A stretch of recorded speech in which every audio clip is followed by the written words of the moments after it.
Well, it's good to have you here with us today. And if you're a regular part of LCBC, you probably received an email from us on Friday just saying, hey, we want to do everything we can to stay healthy as a church and as a people. And so appreciate you kind of working with us as we have some new practices and say we want to do everything we can to not spread any viruses that may or may not be around.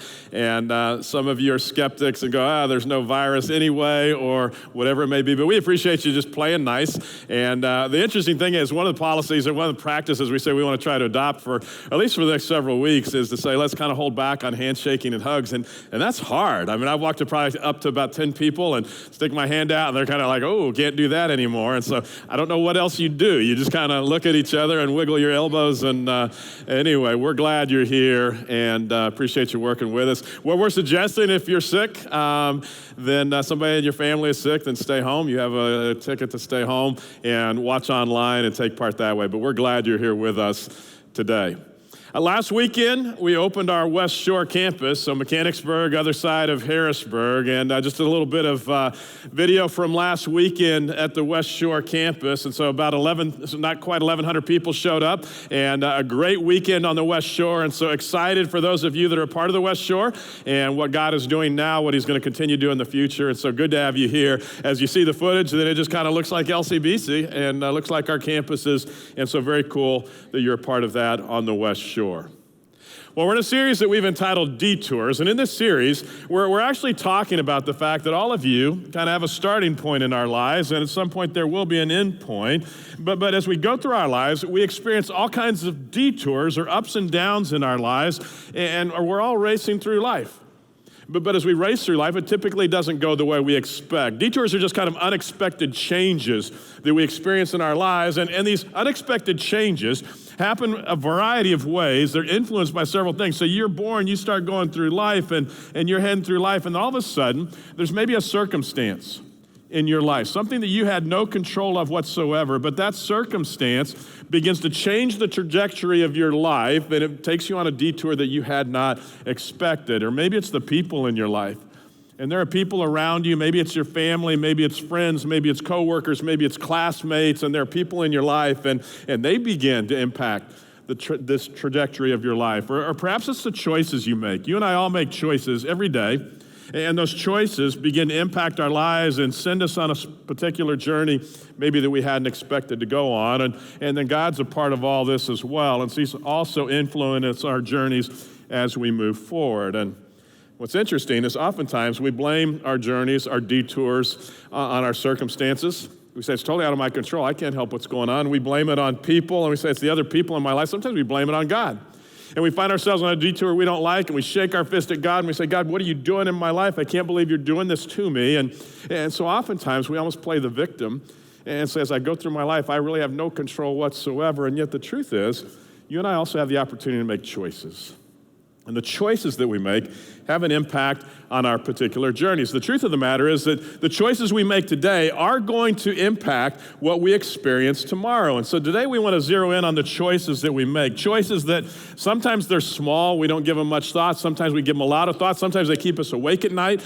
And the question is, how do we make wise choices? Because every day you and I are making choices, and those choices are going to impact what we experience tomorrow. Now, let me give you an example of this. I want to show you two people that got up one morning, didn't expect to make the choices they did, but because of the choices they made, it actually began to influence their journeys. And so, I don't know if you've seen this or not. I actually love this video. This is a woman and a man. They're on an airplane, in the back of the airplane. And so this woman got on the plane, took her seat, reclined back into the man behind her. He's stuck on the very back rows. You see him there. And he's just expressing his displeasure by just rocking her gently in her seat. And so I find this fascinating, and I also find it fascinating to see how everybody responds to this. And if you've seen this video, and I'm guessing you probably have before, you've already got an opinion of who you think's right, who you think's wrong in this whole situation. And I'd love to just show of hands, find out who it is you really sympathize with, because all of us sympathize with one or the other person. And so love across all of our locations, even though I can't see you, other people in the room can see you, and so love for you to vote. And I'll do everything I can to stay as impartial and not tell you how I would vote. So the choices are, you've got the woman on one side who gets onto the airplane with no thought, no consideration, no concern at all about the guy that's behind her. She rudely leans back into his lap and takes up his space so that he's squeezed back into his seat. So that's one person you can vote for. Or there's the guy that's sitting behind her who gets on the plane and he's helpless. He's put in the back row. There's nothing he can do about it. He can't help that he's tall. He gets in the back seat. She rudely leans back into his space and he's just gently saying, hey, you're in my space. So I just want to know where you side, how you kind of vote. Who would you vote for? So do you side more with a woman and say it's not her fault, she's just doing what she deserves to be able to do? Do you side with a woman? Let me just see your hands real quick. Yeah, so it's amazing. You can't see this on the other locations, but nobody is siding with a woman here in Mannheim. She's totally by herself. And so let me just see the hands for the man. You'd say he was doing everything he should be doing. He was right. Everybody, that's incredible that the votes turn out that way. See, for me, I love this guy. He's a hero. I love this. Because I get stuck in the back of airplanes a lot, and I know exactly what he's feeling, and so I understand it, and I think this guy is a hero as I look at it. Now, I watch these two people, and they're making choices. Right as they got on that airplane, as they began to experience this, they made choices. The choices they made have experienced their lives since this thing has gone viral. And you and I make choices every day. And bottom line, what you need to understand is life is all about the choices that we make. And it's about the choices that we make on a daily basis. And because of the choices that we make, you may be experiencing unnecessary detours in your life. And you may be saying, you know what, it's not my deal. It's because of the circumstances, or it's because of other people. Or maybe God is doing this, and I can't believe God is doing this. It's the choices that you and I are making. Because, see, the truth is, you and I are where we are today because of the choices that we make. Choices have a huge impact on our lives. So I want to talk about today how you and I can make wise choices that are going to influence our futures and influence them in a positive way. So let me ask you to grab a Bible. There should be some Bibles in the seats around you. Open it up, if you would, to 2 Samuel chapter 11. It's page 242 in the Bibles there at your seats, or if you want to open up your phone and use the Bible app, however you want to do it. 2 Samuel chapter 11, page 242 in the Bibles at your seats. And as you're opening up your Bibles, let me just ask you the question. What do you want most for your future? When you dream about the future, what is it that you think about? What is it that you dream about for your future? I mean, is it a good marriage? Is it just healthy children? Is it physical health? Is it spiritual growth? Is it you just want respect, or you just want influence, or a particular career? I mean, what is it that you dream about for your future? And what you need to understand, whatever it is you dream about for your future, your desired destination should actually dictate the choices that you make today. Meaning, wherever you want to end up, you ought to be making choices today that are actually going to take you there, that are actually going to get you to the place that you want to be. And whether it's the friends that you choose, whether it's the career that you choose, whether it's how you spend your money, the food that you eat, the life partner that you choose, how you choose to respond to circumstances, even the attitude that you wake up to each day, all of those things are going to impact your future, and they're all choices for us. And so, bottom line, if you take nothing else away from today, understand this. Just the choices that we make, choice by choice. Let's jump ahead a few slides here. The choices that we make, choice by choice, we are actually writing our stories. You and I are writing our stories. Every decision, every choice that you make, you are writing your story. Now, God actually talks about this. You saw it on the screen for a moment there. Ephesians chapter 5, this is the way God says. He says, be careful how you live. Don't live like fools, but like those who are wise. So just be smart. Make good choices. Make the most of every opportunity. Don't act thoughtlessly, but understand what the Lord wants you to do. And God is just saying, man, make good choices. And here's the thing that you need to understand is you make choices. Typically, we think whatever's going on in our lives, it's the result of one big decision, one big choice. I made one bad choice and everything fell apart. I made one good choice. If one thing happened, I chose to do the lottery, I won the lottery, everything turned around for me. And we tend to think it's all one big monumental choice or decision that we make, but seldom is our future determined by just one choice.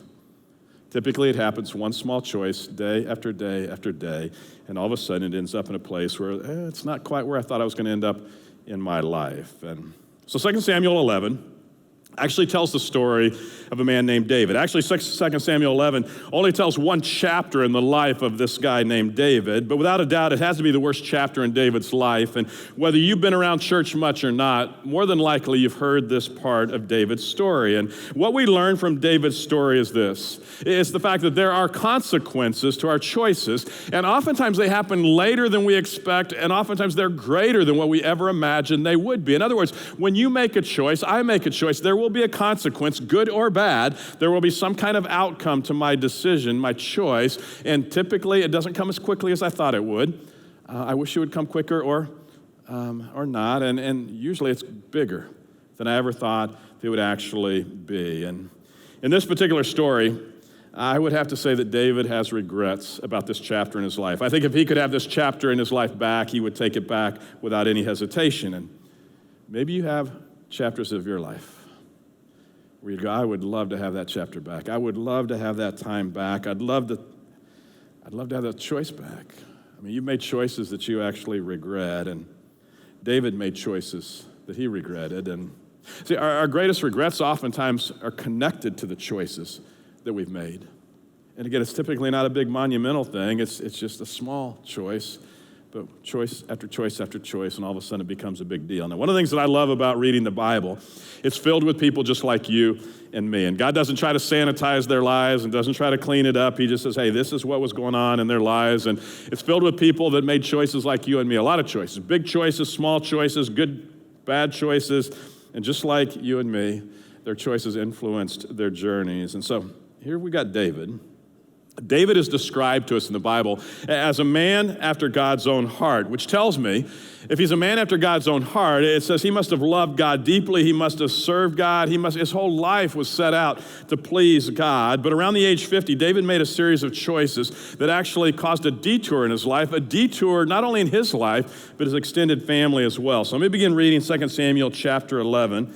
I need to get there first, though. 2 Samuel chapter 11, and I'll begin reading in verse 1, again, page 242.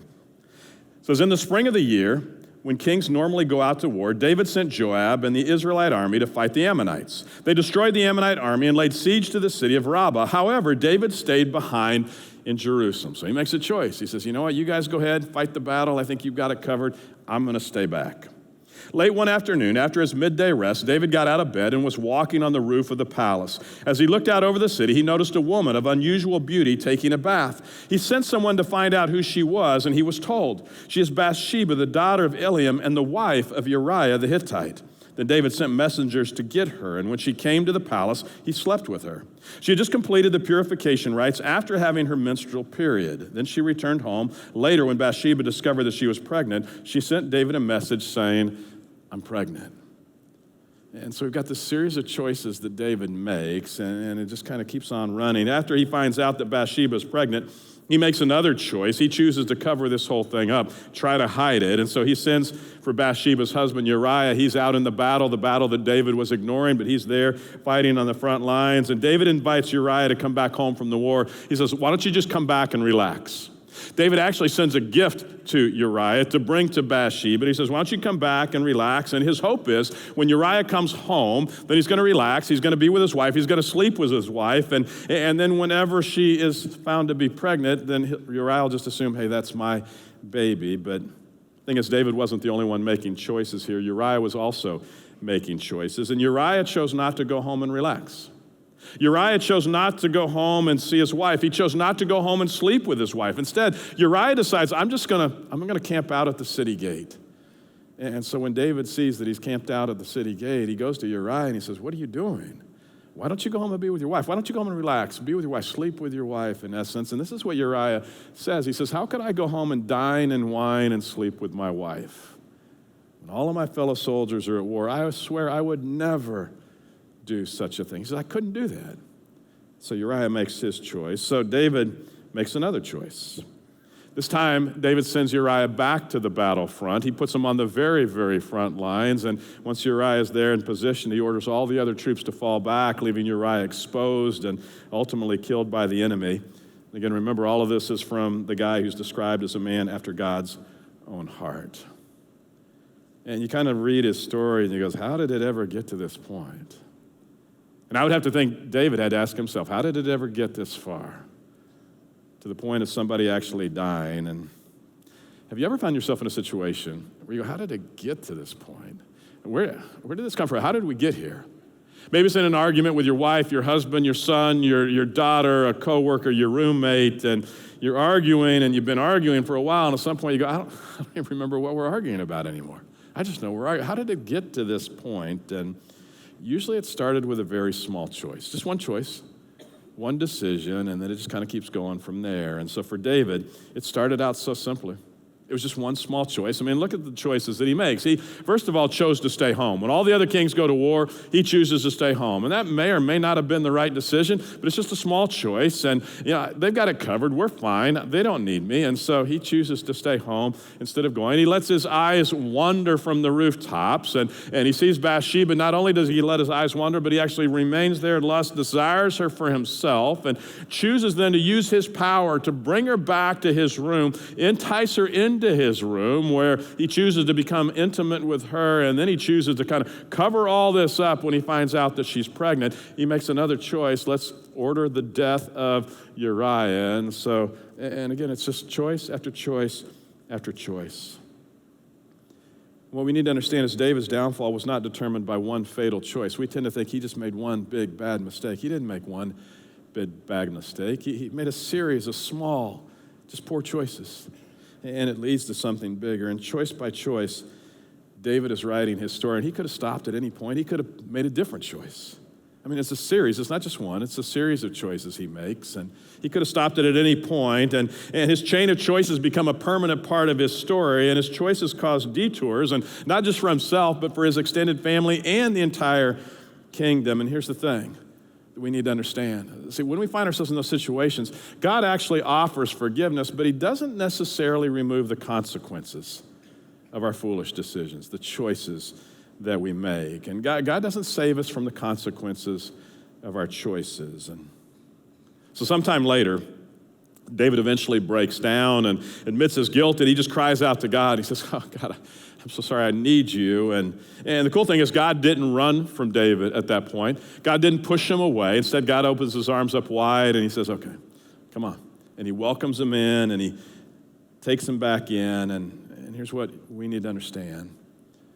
When we find ourselves making this series of choices that are taking us down, at some point when we choose to cry out to God, then God doesn't push you away either. He doesn't say no way. Instead, God opens his arms wide, and he says, okay, come on back. I'll take you in as well. And now the consequences of David's choices nearly destroyed him at some point along the way. I have to imagine, as he's making this choice after choice after choice, I have to imagine at some point David asked himself the question, why? Why am I doing this?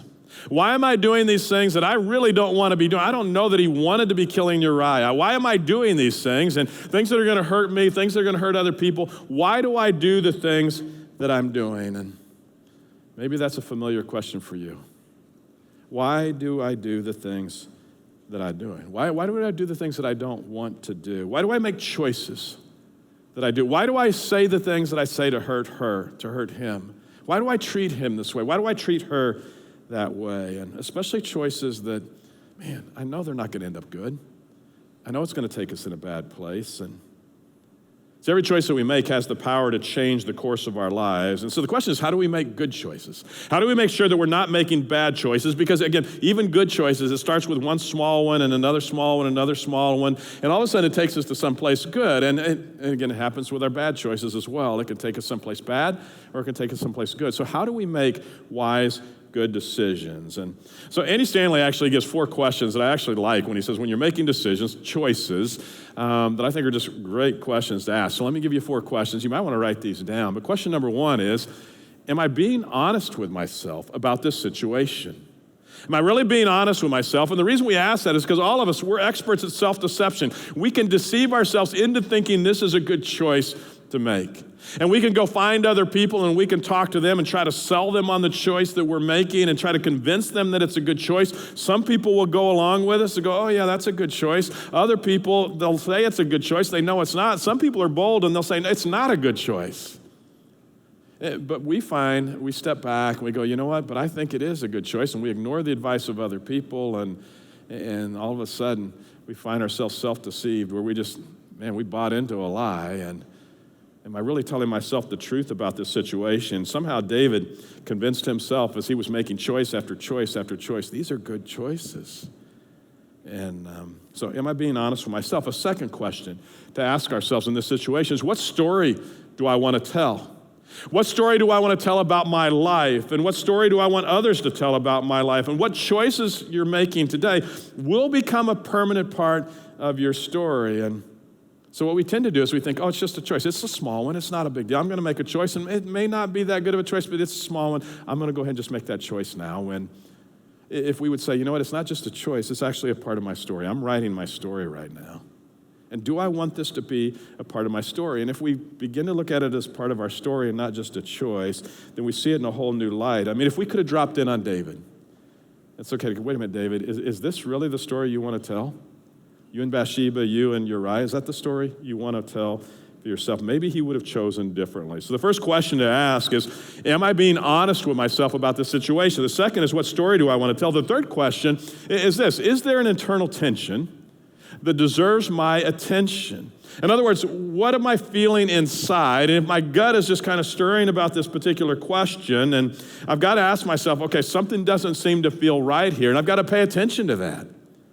Because maybe it's God waving a flag, a red flag, a caution flag, and saying, oh, slow down, be careful, going the wrong way here. And I would have to imagine at some point David in his gut was just feeling this and thinking, this can't be the right way to go. But he chose to ignore whatever he was feeling.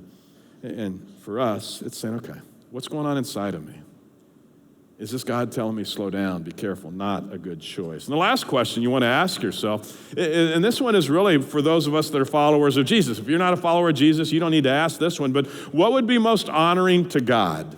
I mean, is this decision honoring to God? And maybe I need to make a decision that's going to be bigger than me, greater than me. I'm going to give myself to something even bigger than me. And is this choice really going to be honoring to God? I mean, ask yourself, if I marry him, is this going to bring honor to God? Ask yourself, if I say yes to this activity, is it going to bring honor to God? If I make this decision to leave this relationship, is it going to bring honor to God? Or if I treat my spouse, my father, my mother, my son, my daughter, my friends, if I keep treating them this way, is this going to bring honor to God? Or are my actions bringing honor to God? Does my performance at work actually bring honor to God? If I cheat on this test, is this going to bring honor to God? And questions that we ask so we can make wise choices. Now, here's the thing. You and I are racing through life, and there are all kinds of detours we're facing. Sometimes it's circumstances that cause that detour. Sometimes it's the people in our lives. Maybe it's God. We tend to think it's all those other things, not our choices, but our choices make a huge difference, and they're propelling us through life. And what we know is that when we die, it's not really the end, because we know that there's eternity involved. And so God says, hey, you know what? When it comes to eternity, there's two possible destinations. And he talks about one destination. It goes by the name of hell, he says, and it's a place that's full of death. And it's really just kind of the automatic default for doing life our own way. And it's going to end up here, he's saying. But the cool thing about God is he doesn't want it to end up here. And I don't know what your image of God is, but we've got an incredibly good God, and this isn't where he wants us to end up. And so he gives us opportunity to spend eternity in heaven, and heaven is a place full of life, and heaven is where God himself resides, and so we can be with God for eternity. And he says that is a choice for us, and it's all made possible by Jesus Christ and what Jesus has done for us. And so the most important choice, as we talk about choices, the biggest choice you and I will ever make is, what are we going to do about eternity? Because it's coming. It will happen. I mean, it's going to come in some way. It could be an accident, it could be old age, it could be a virus, it could be anything. But death will come to each and every one of us. There's no denying that. And so Jesus says, I can make it possible. You just follow me. Trust me, and I'll make it possible for you to spend eternity here. But the amazing thing about God, he's not just worried about our eternity. He also says, I want this part of your life to go well also. And so Jesus says, if you'll follow me, I'll help you with these choices. I'll guide you, I'll direct you, I'll help you make wise choices so that you can experience the most out of life. But it's our choice. It's not just circumstances, it's not just people, but God says, I'll give you the opportunity to make some choices. So I want to introduce somebody to you. I want you to meet a guy by the name of Mike Kelly. Mike is a part of LCBC, our Branch Creek location. And as you listen to Mike's story, I want you to hear Mike's story. As you listen to it, you're going to hear circumstances. You just go, oh my goodness. Things that are way out of his control. He couldn't control that. People in his life that you go, oh, goodness, they caused some incredible detours in his life. And God is in there as well, and God is working. And as you listen to his story, you're going to say, my goodness, how difficult of a life he's had. But at the age of 24, he's also saying, you know what? I want to make some choices. I am making choices.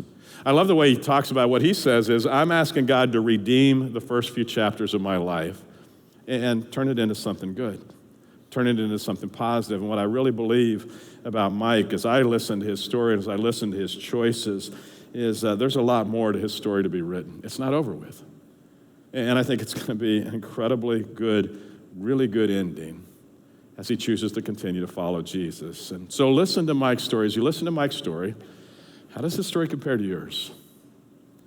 And maybe it's the people, maybe it's the circumstances, maybe it's choices you've made before, but bottom line, we have the opportunity to make a choice now.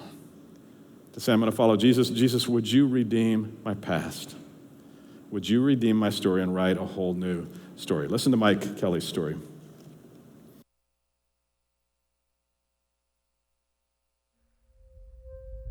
My father had really bad anger issues, and he had a substance abuse problem. He drank. And my mom was bipolar. There were cops in and outside of my house multiple times. They absolutely despised each other. I mean, I didn't know anything outside of violence. I think the really messed up thing is my faith wasn't meant to really liberate me as a person. It was kind of to keep me in this vicious cycle of guilt and shame. We attended mass on Sundays. We all had to dress up. I also was dressing up the fact when we went in there. There was no talk about what had conspired that whole entire week. There could have been a cop inside of my house, beaten by my father, and it was just we just smiled. We smiled and we shook people's hands, and it was fake. It was inauthentic. I ended up, I would say, in my early teen years, just walking away from God, from faith, from Jesus altogether. I despised it. I didn't like the people within it. So my best friend, Anthony Flick, he lived 3 doors down from me. So literally since pre-K, we were inseparable.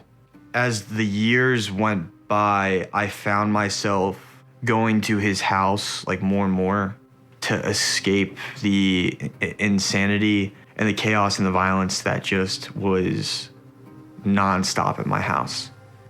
I would spend sometimes Fridays through Sunday nights there. I mean, his dad always was teaching me something to get my mind, maybe what was the problem was, whereas his mother was, the compassion. She was willing to listen, she was willing to sit down, and she always was trying to understand everything that was going on with me.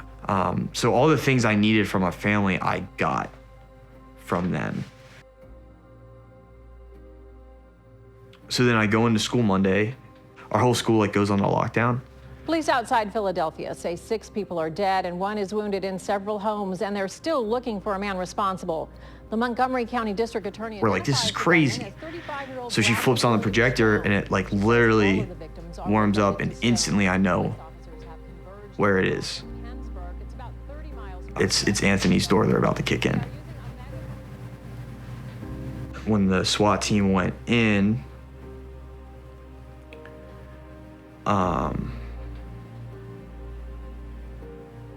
they pulled out they pulled out 3 bodies, and they evac'd somebody to Jefferson. So I knew it was Anthony in that instant. I knew that those 3 people were gone. I felt empty. I felt hollow. I felt like there was just no meaning left. There was nothing to be, what's the point anymore?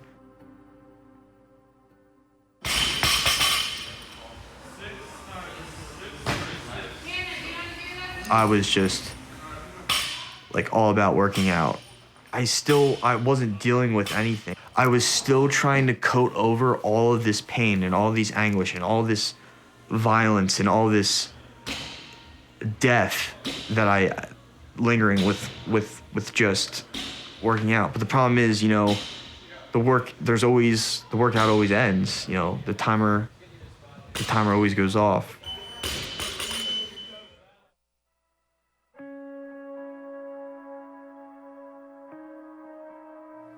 Wagner kind of like, he's just like, hey, this environment just got created. Like, I think you'd be a good fit for you, like, to go.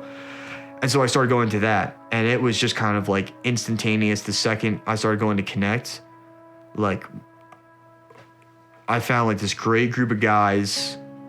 Like, I was meant to be there, like at Connect, just with the way we were able to share, the way we were able to laugh, how we can move forward, the general want to have a relationship with Jesus. And that's where it first started formulating in my mind, like, all these people that I'm talking to, even though they have experiences, they have regrets and pain like me, like,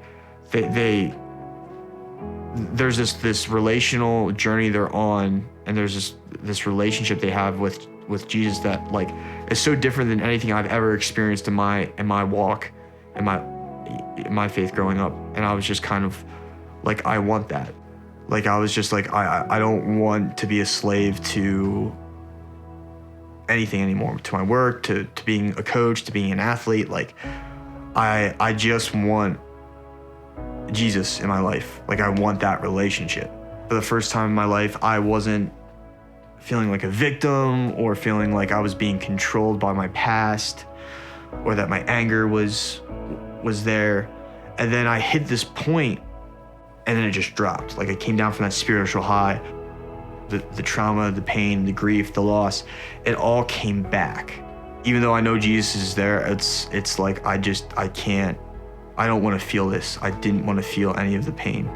So I pull out a Glock and I chamber around, and I sit like on my bed, and at this point I'm sobbing because I'm feeling all this pain, and I'm literally saying, like, God, if you are out there, if there is any chance you being there and there's any reason for me to still be here, like, you need to let me know now, because I'm done. And so I get like a text message, hey, how are you? From a friend that, like, I had known mutually. I want to talk for sure. And we talk, and I literally, everything comes out. Like, just 22 years of just trauma, grief, loss, violence, like, it all comes out. I end up checking myself into inpatient the next day, and I start my whole journey of dealing with my trauma. When my friends all first came to see me in inpatient that first night, and they didn't understand what had happened, and I told them that, like, I wanted to kill myself, and they're like, why? And I told them, I'm like, well, everyone's gone. And they're like, what do you mean everyone's gone? I'm like Trish is gone, AJ's gone. I don't have a home. And by the end of that visit, on my 9th day, the day before I left, there were so many people that came to visit me that they couldn't actually have me sit inside the unit I was in. We had to sit just outside of it. I think about that just one night when I had that many people there, and I just realized I'm not alone. I never have been. I believed, but I didn't actually really, truth be told, I didn't really believe, because I wasn't willing to commit to giving up my right to being angry and being upset with the things that happened in my life. I was not willing to take my pain and let him be able to redeem that.